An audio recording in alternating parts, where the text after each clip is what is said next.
रक्षा करो प्रभु, रक्षा करो, इस भयंकर श्राप से मेरी रक्षा करो।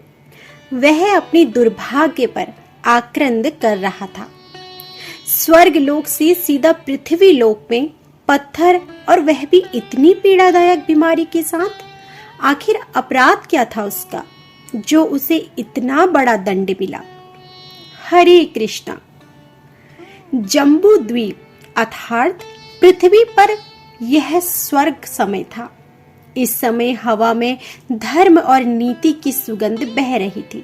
सुख और समृद्धि की लहरों ने जीव मात्र को शीतलता प्रदान की थी। और क्यों ना हो, आखिर ये धर्मराज युधिष्ठिर के शासन का समय जो था।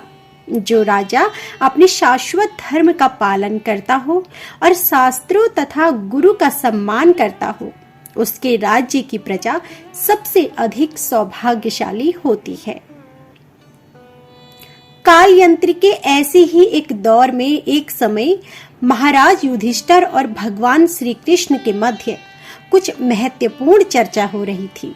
युधिष्ठिर महाराज ने अपनी जिज्ञासा को प्रकट करते हुए कहा, हे मधुसूदन, आषाढ़ माह के कृष्ण पक्ष में कौन सी एकादशी आती है और उसका महत्व क्या है? भगवान श्री कृष्ण इस अवसर को कैसे छोड़ सकते थे, है ना? तो बस उन्होंने भी सुना दी एक पौराणिक रोचक कथा। तो चलिए हम भी गोता लगाते हैं उस रसमय और नीति बोध से पूर्ण प्राचीन प्रसंग में, जो कि योगिनी एकादशी से संलग्न है। अलकापुरी नगरी स्वर्गीय सौंदर्य से संपन्न थी। शिखरों की गोद में बसा हुआ यह नगर एक छोटी सी स्वर्ग जैसा प्रतीत होता था। शीतल जल से छलकते हुए झील और झरनों का मधुर कर्णप्रिय संगीत और उसमें खिले हुए अनेक सुंदर कमलों की शैया, मार्गों में दोनों तरफ विशाल वृक्षों की श्रृंखला एवं सुगंधित पुष्पों से लदे हुए उद्यान और चौराहे, मानो अभी अभी वर्षा से स्नान की हुई मिट्टी की मनमोहक खुशबू तथा प्रचुर मात्रा में अन्न और फलों से लदे हुए खेत और खलियान। कुछ ऐसी थी इस नगरी की सुंदरता। एक सुचारू रूप से पंक्तिबद्ध में बने हुए सुंदर घर और गलियारे इस नगरी को और अधिक सुंदरता प्रदान कर रहे थे। और इन सब के मध्य एक विशाल और भव्य राजमहल में निवास करते थे इस नगरी के राजा अर्थात देवताओं के कोषाध्यक्ष और यक्षों के राजा कुबेर। कुबेर शिव जी के परम भक्त थे। प्रतिदिन उनकी सेवा पूजा करते हैं और उनकी इस पूजा में उनकी सहायता करता था एक यक्ष माली जिनका नाम था हेम। हेम माली प्रतिदिन मानस सरोवर से सुंदर सुगंधित पुष्प लाता और शिव जी की पूजा करने के लिए अपने राजा कुबेर को प्रदान करता था। इस कर्तव्य निष्ठा से कुबेर उस पर प्रसन्न थे। अब एक दिन ऐसा हुआ जिसने हेम माली के जीवन की धारा तो संपूर्ण रूप से बदल दिया। उस दिन सूर्य देव अपने नित्य कर्म से अनुसार ही निकले और हेम माली भी अपने नित्य दैनिक क्रिया के अनुसार ही मान सरोवर की ओर निकल पड़ा था पुष्प चुनने के लिए, और वह पुष्प लेकर घर भी आ गया। लेकिन हुआ यूं कि जब वह पुष्प लेकर अपने घर आया तो उसने सोचा कुछ समय मैं अपनी पत्नी के साथ ही बिता लेता हूँ। तो बस यह सोचकर वह रुक गया और वह जो कुछ समय था वह कब 6 घंटे में बदल गए उसको पता ही नहीं चला। इधर कुबेर अपने आराध्य देव की पूजा हेतु पुष्पों की प्रतीक्षा कर रहे थे और उधर हेम माली को समय का ध्यान ही नहीं रहा।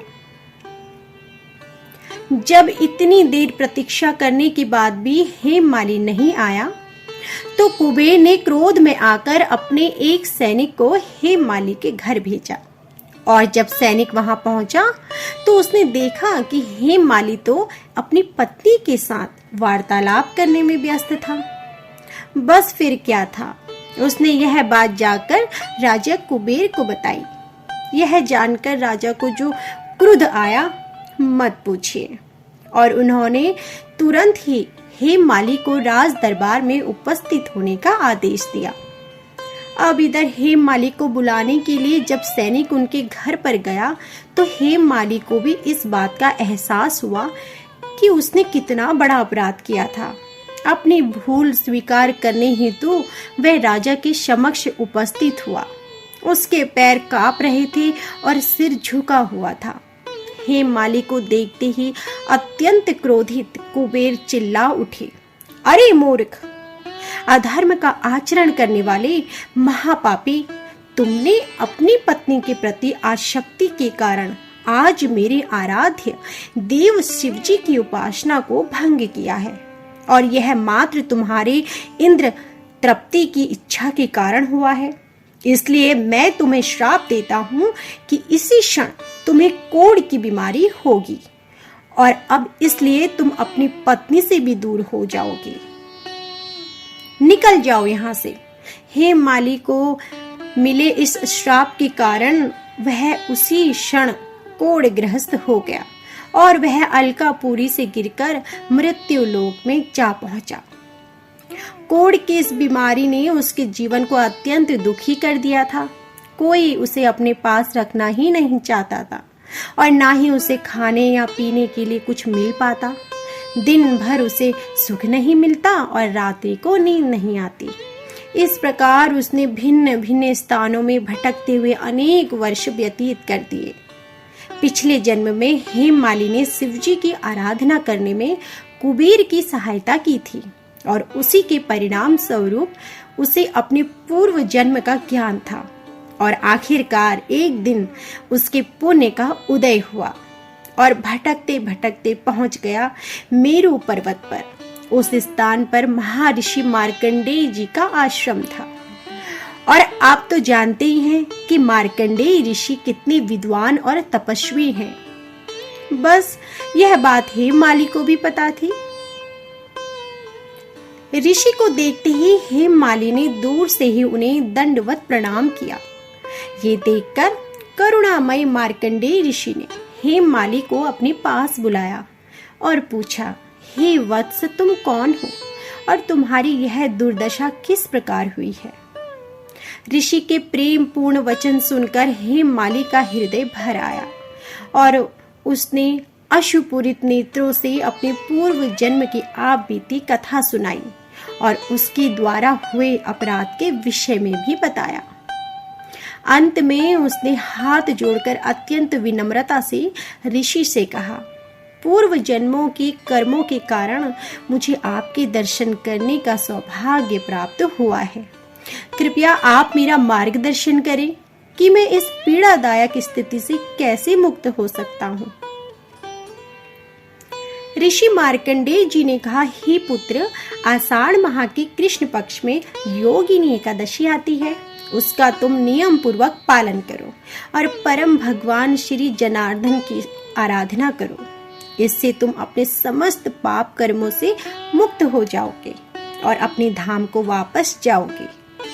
फिर क्या था, हेममाली ने ऋषि के कहे अनुसार योगिनी एकादशी का निष्ठा पूर्वक पालन किया और उसे अपने पूर्व शरीर प्राप्त हुआ और वह अपने धाम वापस चला गया।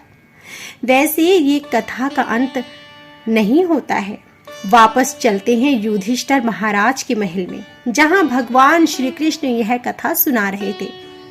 इसी योगिनी एकादशी के विषय में बताते हुए भगवान श्री कृष्ण ने कहा, हे धर्मराज युधिष्ठिर, 88,000 ब्राह्मणों को यदि आप भोजन करवाते हैं तो उससे जो पुण्य फल प्राप्त होता है वह केवल एक योगिनी एकादशी का पालन करने से ही प्राप्त हो जाता है। इसके पालन से व्यक्ति सभी पापों से मुक्त हो जाता है। तो बस यही थी योगिनी एकादशी की कथा। और इस व्रत का पालन कैसे करना है, यह जानने के लिए अगर अभी तक आपने हमारा योगिनी एकादशी व्रत विधि वीडियो नहीं देखा है तो स्क्रीन पर दिए गए लिंक पर क्लिक करें और अभी देखें। हरे कृष्णा।